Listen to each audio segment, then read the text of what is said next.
Saludos. El tema que nos hemos propuesto compartir en esta ocasión es ¿cristiano o evangélico? ¿Existe alguna diferencia? Este estudio lo vamos a desarrollar bajo el siguiente esquema. Punto número 1. La original designación de los seguidores de Jesús no fue ni cristiano ni evangélico. Punto número 2. El surgimiento de los nombres cristiano, católico y protestante. Punto número 3. El surgimiento del nombre evangélico. Luego, como punto 4, tendremos nuestras conclusiones. Punto 5, nuestras recomendaciones. Así que, manos a la obra. La original designación que recibió el grupo de seguidores de Jesús no fue ni cristiano ni evangélicos. Tomando como punto de partida la evidencia que nos aporta el libro de los Hechos, podemos afirmar con seguridad que el calificativo que originalmente recibió o con que se identificó a sí mismo el grupo de seguidores de Jesús fue los del camino. La palabra griega que se traduce camino es hodos. Consideremos ahora, por ejemplo, las siguientes citas bíblicas tomadas de la Biblia de Jerusalén. Hechos capítulo 9, versículo 2. Y le pidió cartas para las sinagogas de Damasco con el fin de obtener permiso para llevar presos a Jerusalén a los hombres o mujeres que encontrase seguidores del camino. Hechos capítulo 19, versículo 9. Pero como algunos se obstinaban, no se quejaban, no se dejaban persuadir y hablaban mal del camino ante la gente, rompió con ellos y formó grupo aparte con los discípulos. Hechos 19, 23. Por entonces se produjo un tumulto no pequeño con motivo del camino. Hechos 24, versículo 4. Yo perseguí, dijo Pablo, a muerte a este camino, encadenado y encarcelando a hombres y mujeres. Oiga bien, Pablo dice que en Hechos 22, versículo 4, yo perseguí a muerte a este camino, encadenando y encarcelando a hombres y mujeres.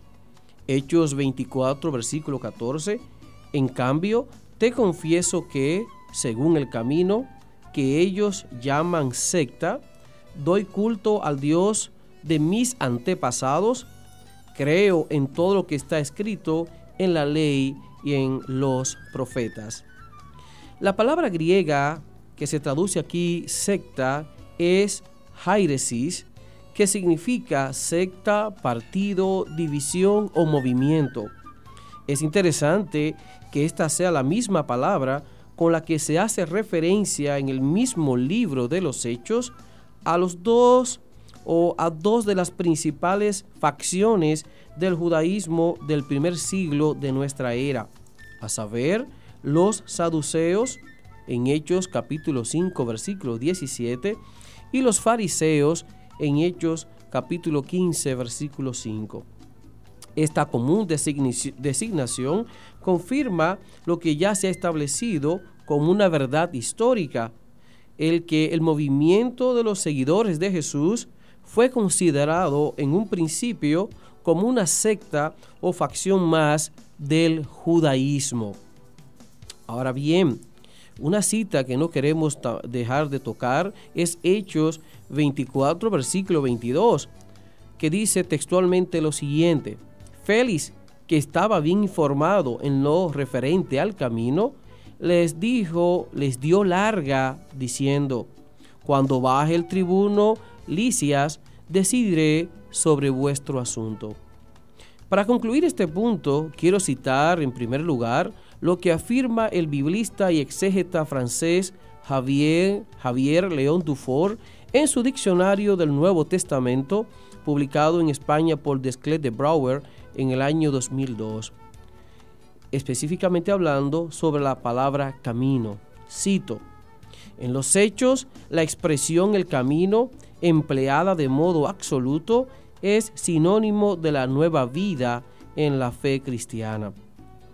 En segundo lugar, creo que son también pertinentes las siguientes palabras del Diccionario Teológico del Nuevo Testamento, que dice lo siguiente: cuando Hechos 22:4 señala que Pablo persiguió el camino, se refiere a la comunidad cristiana con su mensaje sobre la resurrección del crucificado.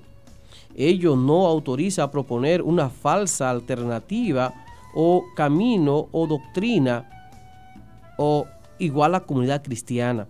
Ambos conceptos están mutuamente relacionados y presentes en el término. En consecuencia, debemos de entender camino en el uso absoluto que hace el libro de Hechos de este término, es decir, como una designación de los cristianos y de su mensaje sobre Jesucristo, y en este mensaje hay que incluir también un determinado estilo de vida o camino.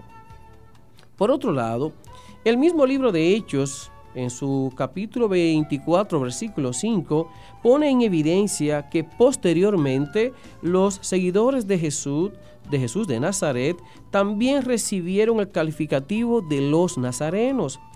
Esto ocurriría muy probablemente en una época relativamente temprana, antes del año 70, cuando todavía se veía el movimiento de los seguidores de Jesús de Nazaret como una facción más del judaísmo. Ahora, hay que decir también que el plural nazarenos ocurre en toda la Biblia una sola vez, y es precisamente en Hechos 24, versículo 5, que dice textualmente así: porque hemos hallado que este hombre es una plaga y promotor de sediciones entre todos los judíos por todo el mundo, y cabecilla de la secta de los nazarenos, refiriéndose al apóstol Pablo.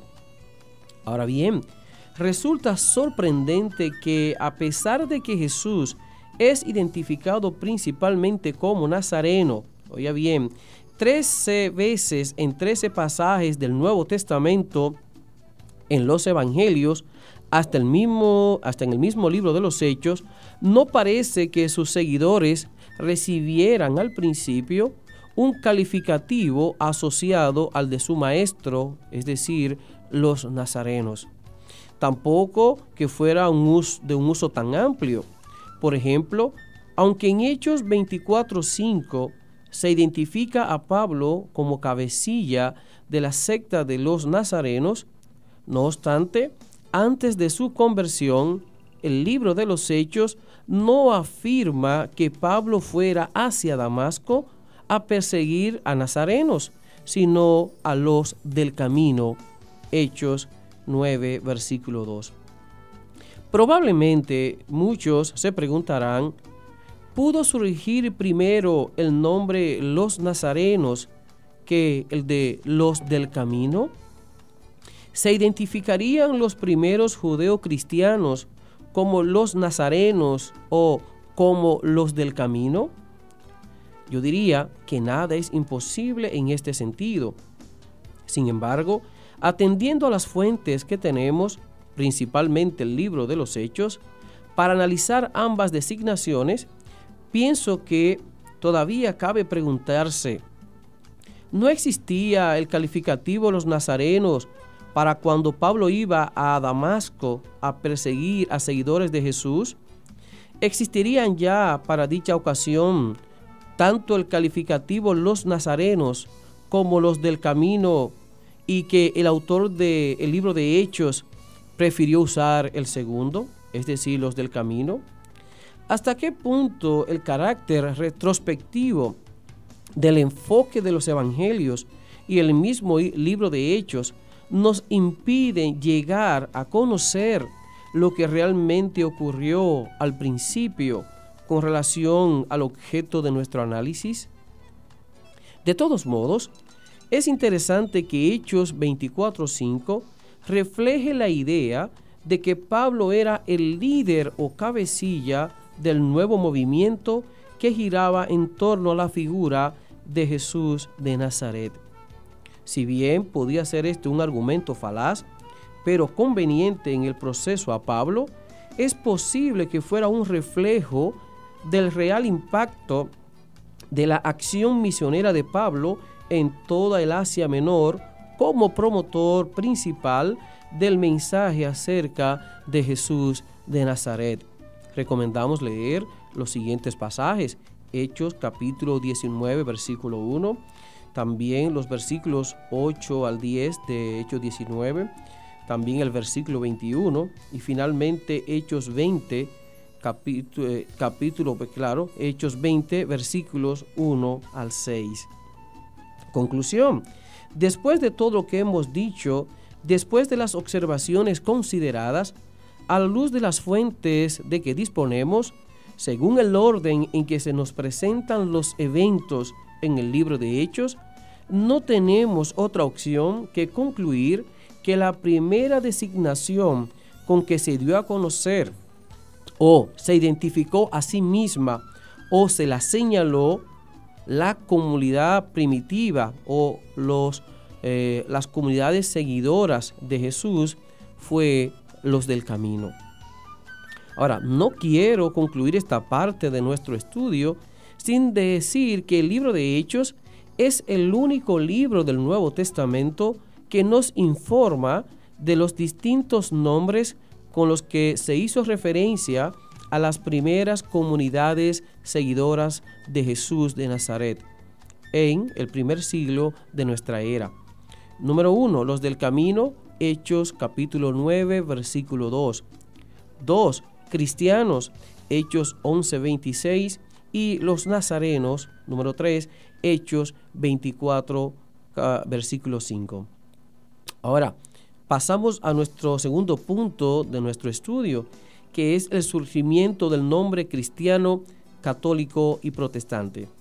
Pasamos ahora al segundo punto de nuestro estudio, que es el que trata del surgimiento del nombre cristiano, católico y protestante. A. El surgimiento del calificativo cristiano. La palabra cristiano solo la encontramos 3 veces en el Nuevo Testamento, a saber, en Hechos 26, 28 y 1 de Pedro 4, 16 en singular, y una vez en plural, Hechos 11, 26. Ahora, una pregunta. Probablemente muchos y muchas se hayan hecho esta pregunta: es ¿en qué ambiente surgió el nombre de cristianos para los seguidores de Jesús? ¿Fue un ambiente judío o un ambiente gentil? Respuesta: bueno, fue en un ambiente gentil. Fue en Antioquía de Siria, una ciudad situada a unos 500 kilómetros al norte de Jerusalén, al suroeste de Turquía, Hechos 11:26. El nombre cristiano, que en su origen haya sido peyorativo o no, surge en un ambiente gentil. Se discute sobre la fecha en que se originó el nombre cristiano. Hay los que sugieren que fue alrededor de los años 40, otros que alrededor de los años 50. Lo que se da por seguro es que para la década del 60 debía estar establecido, pues por Hechos 26-28 sabemos que Herodes Agripa II lo utilizó. La verdad es que esta discusión debe dejarse como algo sin una solución definitiva.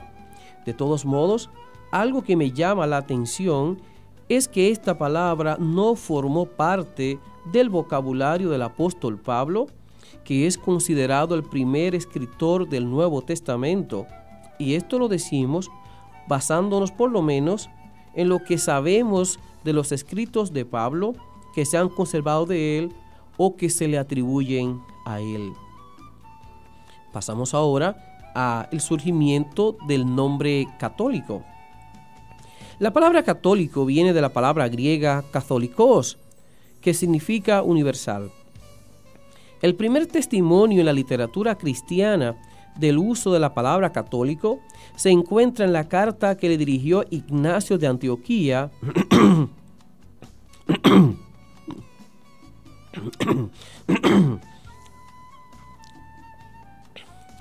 El primer testimonio en la literatura cristiana del uso de la palabra católico se encuentra en la carta que le dirigió Ignacio de Antioquía a la iglesia de Esmirna a finales del siglo I de nuestra era. En dicha carta, Ignacio de Antioquía usa la expresión Catholicae Ecclesia. Respecto a la interpretación de esta frase, Catholicae Ecclesia, el teólogo e historiador Ramón Trevijano afirma lo siguiente: ha sido interpretada en sentido espacial como universal, por la contraposición que traza el texto entre la iglesia del obispo, es decir, la iglesia particular, lo que llamaríamos nosotros hoy la iglesia local, y la iglesia de Cristo, es decir, la iglesia universal. Su libro es Patrología, publicada por la Biblioteca de Autores Cristianos, página 40. Esta distinción se comprende cuando se conoce el valor que Ignacio de Antioquía le concede al obispo. Ignacio relativiza los sacramentos al afirmar que estos no se pueden llevar a cabo sin la presencia del obispo.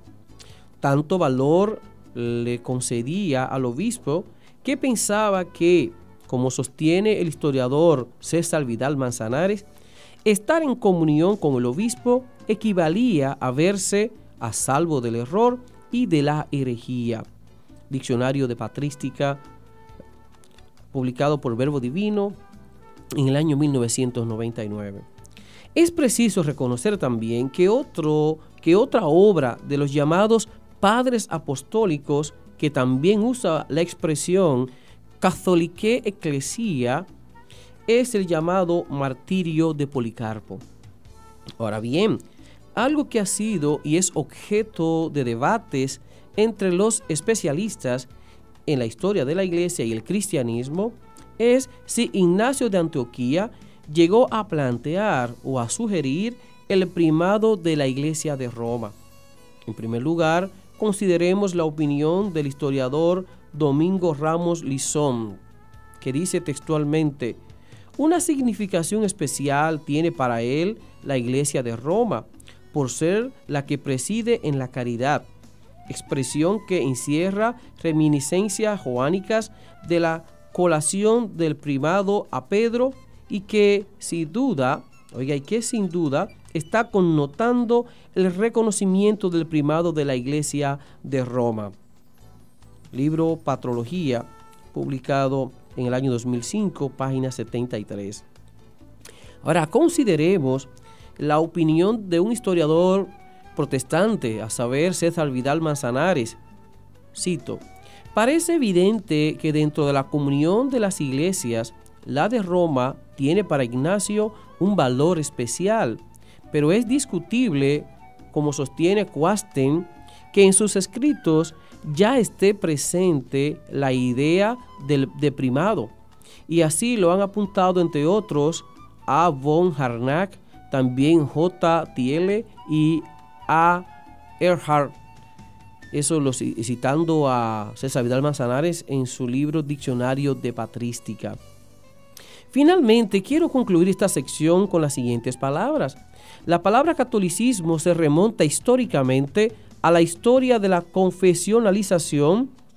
Algunos autores de la Reforma de los Países Bajos designaron con la palabra catolicismo a los antiguos creyentes que habían permanecido fieles al papado, aunque este uso del lenguaje solo fue asumido por los católicos de forma lenta y vacilante.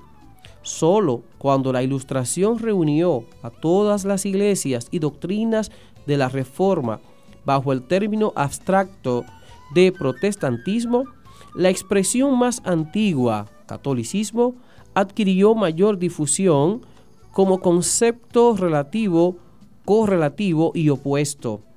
Eso lo plantea Walter Casper, director del Diccionario Enciclopédico de la Historia de la Iglesia, en 2 tomos, publicada por Editorial Herder. Ahora, pasemos a analizar el surgimiento del calificativo protestante.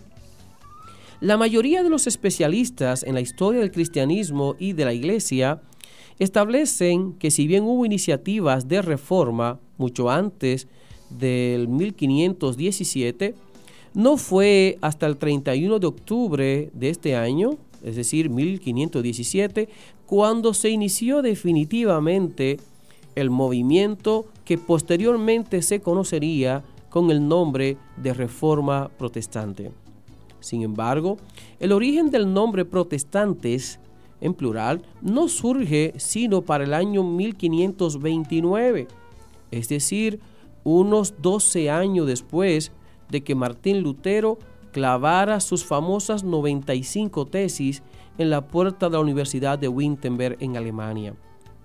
Podemos afirmar que ciertamente no es probable que al principio Martín Lutero pensara salir de la iglesia, sino simplemente rectificar algunos aspectos de la misma. Finalmente, para clausurar este punto, voy a citar lo que afirma Wikipedia, la enciclopedia libre disponible en la internet, en el artículo protestante. Cito: en el año 1529, Carlos V convoca una dieta en la ciudad de Espira y en ella intenta convencer a los nobles que se han convertido al luteranismo para que se sometan a la autoridad del Papa. Pero los príncipes y señores luteranos se niegan y protestan en la convocatoria de la dieta, y a causa de esta protesta, los católicos comenzarán a llamarlos con el nombre de protestantes. Es oportuno decir también que el Diccionario Enciclopédico de la Historia de la Iglesia, publicado por la editorial Herder en el año 2005 en 2 tomos, también concuerda por relación al origen del nombre protestante en su artículo Protestantismo. Es decir, que tenemos fuentes especializadas y de confianza para sostener que realmente el nombre protestante surge efectivamente 12 años después de 1517 y que tuvo que ver con esa convocatoria de Carlos V y la reacción que tuvieron los príncipes que se habían pasado del catolicismo al luteranismo. Pasemos ahora a nuestro tercer punto de nuestro estudio, que es el surgimiento del calificativo evangélico. La relación entre la palabra evangélico con la palabra evangelio. La palabra evangélico está íntimamente ligada a la palabra griega evangelion. La palabra griega evangelion, transliterada como evangelio, históricamente en el Nuevo Testamento mismo se usa para referir no a un tipo de literatura, sino, en primer lugar, a las buenas nuevas del reino de Dios proclamada por Jesús. Invitamos a considerar los siguientes ejemplos: Mateo 4:23, Mateo 9:35, Mateo 24:14 y Marcos 1:14. En segundo lugar, se usó también para referir tanto a la proclamación como al contenido del mensaje, conocido comúnmente como querigma, de la primitiva comunidad cristiana que proclamaba la muerte mediante crucifixión y la resurrección de Jesucristo. Ejemplos de este uso bíblico del término son Romanos 10:16, 1 Corintios 1:17, también 1 Corintios 9:14 y 1 Corintios 15 del 1 al 4, 2 Corintios 2:12 y finalmente 2 Corintios 4:5. Es preciso advertir que generalmente se establece una ligera distinción técnica entre evangelion y querigma. Evangelion hace referencia al contenido del mensaje, mientras que querigma hace referencia al modo de entregarlo, es decir, a la forma de comunicar ese mensaje, es decir, mediante la proclamación de un heraldo o mensajero.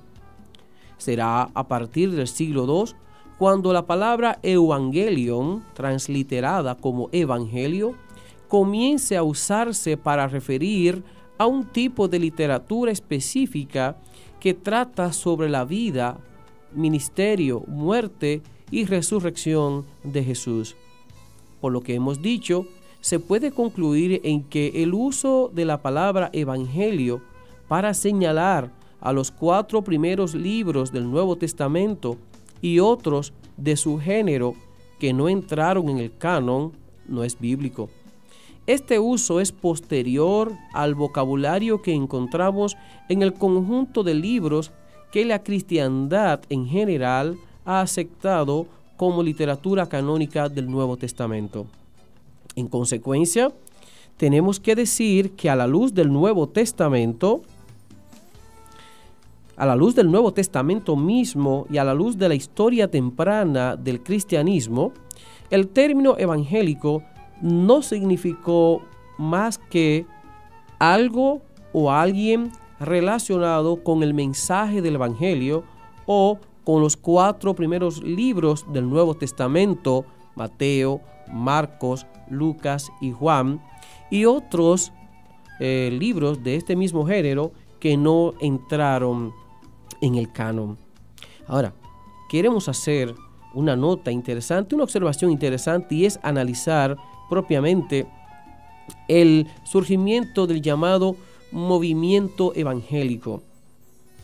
Sobre este uso particular de la palabra evangélico, el diccionario enciclopédico de la historia de la Iglesia que citamos anteriormente nos dice lo siguiente: la palabra evangélico, que corresponde en su contenido a una caracterización confesional, connota a partir del siglo XVIII la característica propia del movimiento del despertar suscitado por Juan Wesley y la espiritualidad pietista. Luego, designa un nuevo comienzo espiritual del pietismo en las iglesias territoriales y en las iglesias libres que, partiendo del Congreso Mundial en Berlín en el año 1966 e impulsado específicamente por Billy Graham, llegó a convertirse en un movimiento de alcance mundial. Esta misma obra citada del diccionario enciclopédico de la historia de la Iglesia nos ofrece las características principales del llamado movimiento evangélico. Número 1. Acentuación de la inspiración verbal de la Biblia y de su autoridad absoluta para la fe y la vida. 2. Confesión íntegra de la cristología contenida en el credo apostólico. 3. Énfasis puesto en la redención subjetiva antes que en la objetiva, es decir, la experiencia del renacimiento en virtud de la confesión o conversión personal. 4. Necesidad de la santificación por la fuerza del Espíritu Santo a través de la oración, el estudio de la Biblia y el servicio de caridad. 5. Distinción de la comunidad de Jesús formada por los auténticos creyentes y la Iglesia como institución visible. 6. Prioridad de la misión. 7. Intensa expectativa escatológica inmediata. Menos importancia revisten para el movimiento evangélico la figura de la Iglesia, el ministerio, la liturgia y los sacramentos que otros grupos dentro del cristianismo protestante prefieren llamar ordenanzas. Ahora bien, dentro del movimiento evangélico encontramos algunas corrientes principales. Número 1, los fundamentalistas, los que profesan una absoluta inerrancia de la Biblia. También muchos lo identifican como conservadores, es decir, los que profesan una absoluta inerrancia de la Biblia. 2. Los evangélicos confesantes, que son aquellos que profesan tanto una fidelidad a la Biblia como a los escritos confesionales de la Reforma y su concepción de los sacramentos u ordenanzas. 3. Los neoevangélicos, que intentan establecer una mediación entre la fe bíblica y los conocimientos más modernos. También están en el punto 4, los evangélicos radicales, que son aquellos que se caracterizan porque exigen la obediencia al sermón de la montaña y son pacifistas. Punto 5, los evangélicos carismáticos, que enfatizan el bautismo con el Espíritu Santo y el ejercicio de los dones espirituales o carismas. Un matiz que caracteriza a muchos de los grupos que integran el movimiento evangélico es el rechazo de la teología académica y la consecuente poca valoración que se le da a la teología formal y al papel del teólogo en la iglesia. Finalmente, diríamos que la llamada teología evangélica tiene vínculos particulares con las características distintivas de la Reforma protestante. Está dedicada profundamente a la centralidad de la Biblia, a su poder mediante el Espíritu Santo, con referencia especial a la predicación y a su autoridad final en todos los asuntos de doctrina y vida, y a la necesidad de interpretarla tan natural como sea posible y diseminarla ampliamente en el idioma vernáculo. El objetivo de la obra teológica no es tanto conocer la teología como conocer a Dios. Las tentaciones de orgullo académico deben mortificarse. La teología debe hacerse dentro de una comunidad de amor y por amor a otros, con la conciencia de que el regreso de Jesucristo y el día de rendir cuentas está cerca.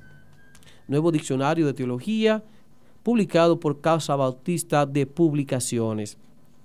Ahora bien, después de todo lo que hemos dicho, gentilmente invito a que prestemos suficiente atención a las conclusiones de este estudio. Número 1. El sentido confesional y actual de la palabra evangélico no se corresponde con su uso temprano en la historia de la Iglesia y del cristianismo. En un principio, esta palabra, es decir, evangélico, nunca señaló o distinguió a un grupo en oposición a otro dentro de la misma fe cristiana. 2. El sentido actual de la palabra católico tampoco se corresponde con su uso temprano en la historia de la Iglesia y del cristianismo. Originalmente se empleó la palabra católico para describir el carácter universal del cuerpo de Cristo, no para referir a una iglesia en sentido institucional. 3.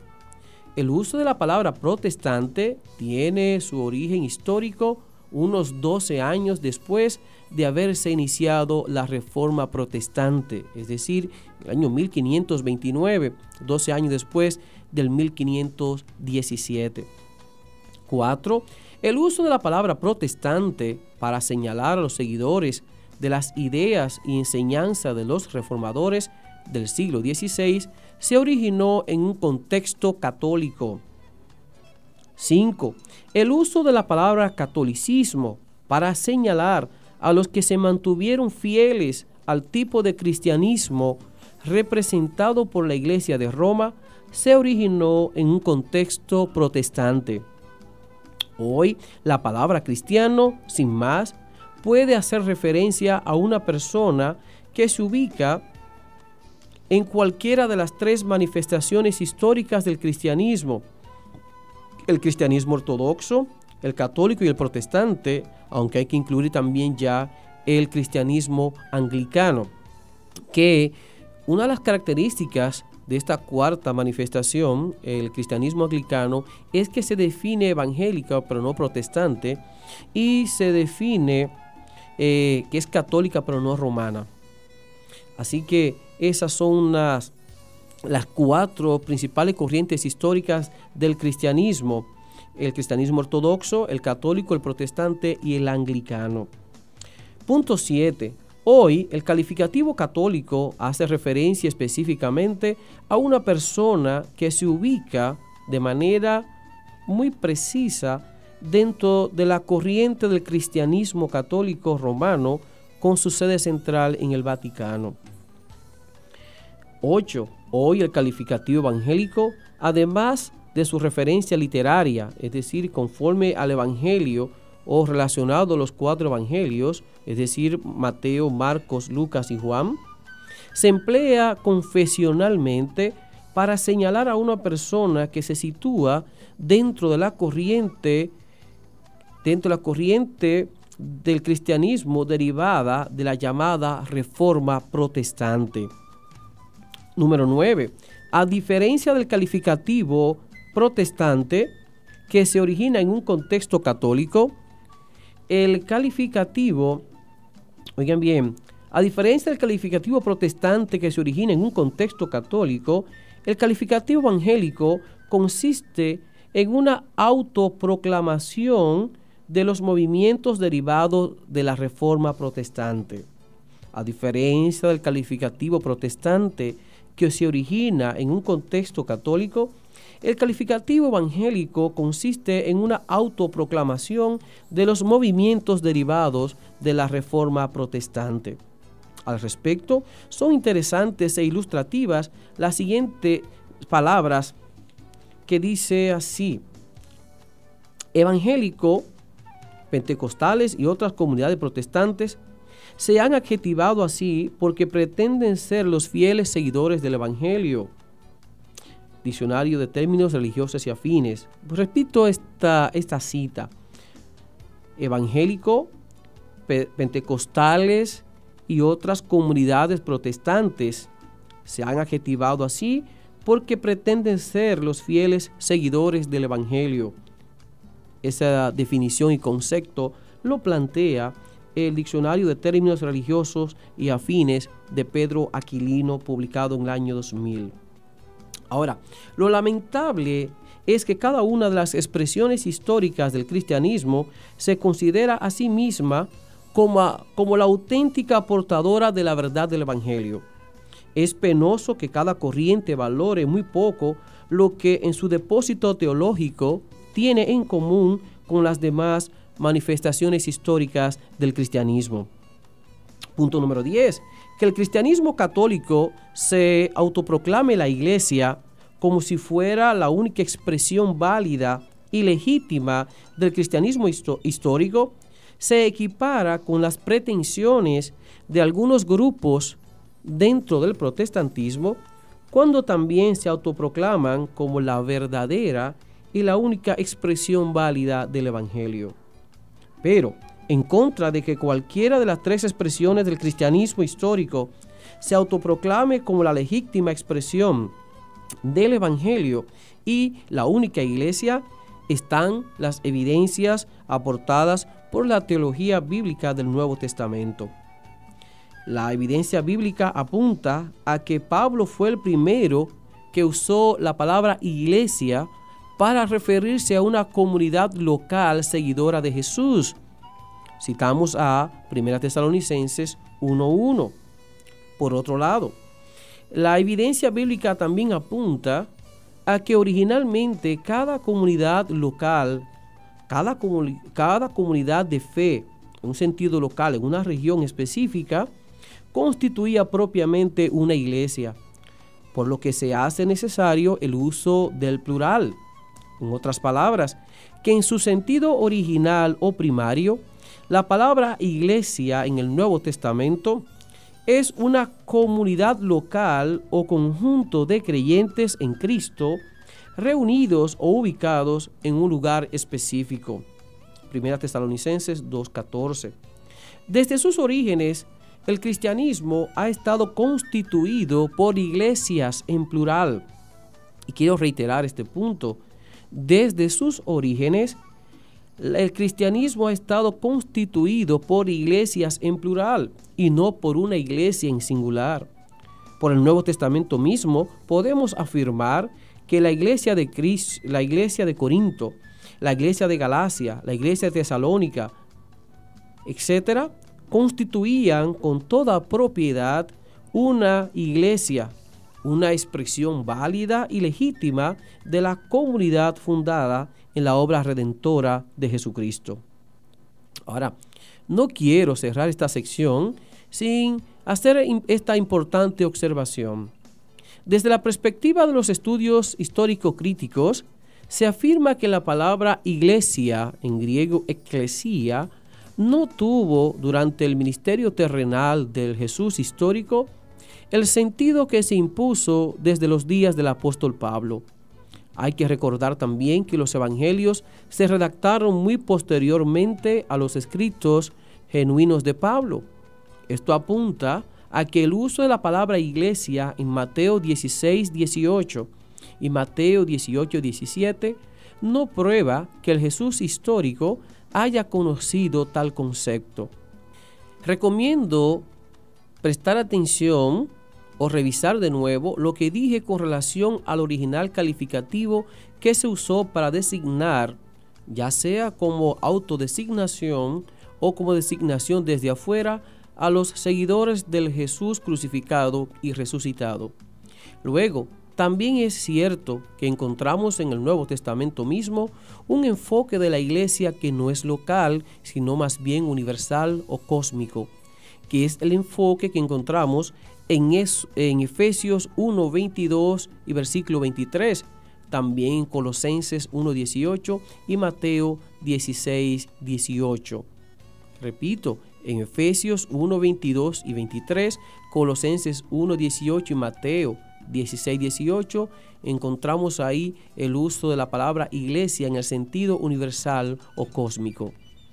Por la evidencia de Efesios, Colosenses y Mateo, se puede decir que la iglesia en el sentido cósmico o universal está constituida por todos los creyentes en Cristo Jesús de todos los tiempos, lugares y épocas, trascendiendo necesariamente los límites de la iglesia en el sentido institucional, en el sentido local y denominacional, como mencionamos, la ortodoxa, la católica, la protestante y la anglicana. Estamos nosotros, los movimientos protestantes, la iglesia ortodoxa, la iglesia católica romana, la iglesia anglicana, en la capacidad de establecer y distinguir con propiedad quienes forman parte o no de la iglesia de Cristo en el sentido cósmico o universal? ¿Será verdad que estamos en la capacidad de poder hacer esa distinción? Ahora, pasemos a nuestras recomendaciones.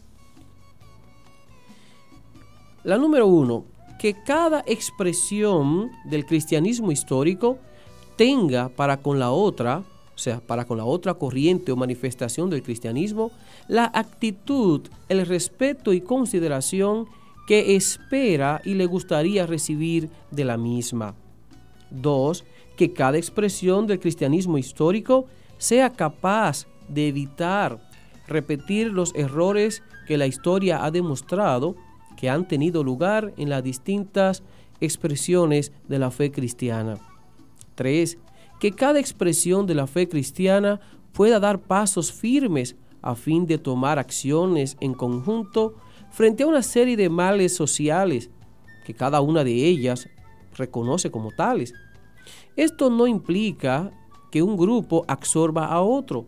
Se puede luchar contra males comunes, contra problemas comunes, sin que ningún grupo pierda sus características distintivas. Es decir, estamos invitando a las principales 4 corrientes del cristianismo histórico y cualquier otra que pudiera ocurrir, o los subgrupos que existen dentro de ellas, a que aúnen esfuerzos, a que pueden luchar frente a ciertos problemas comunes sin que necesariamente pierdan sus características distintivas.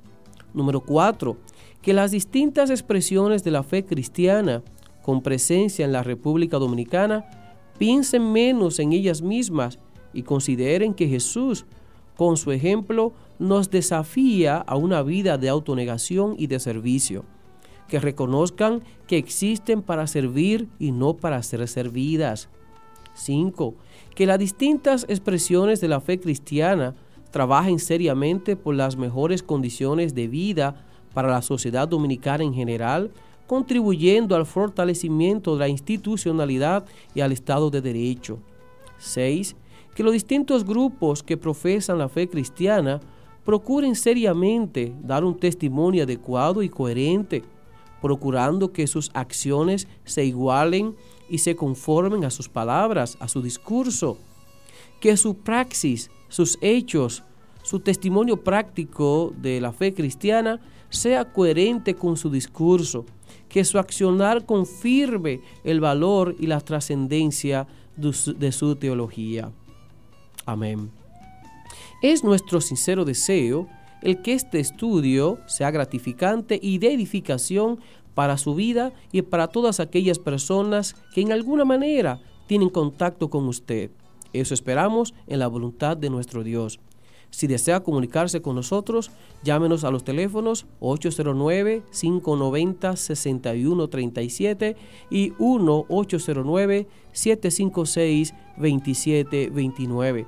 También nos puede escribir a nuestro correo electrónico benjamin.olea30@gmail.com.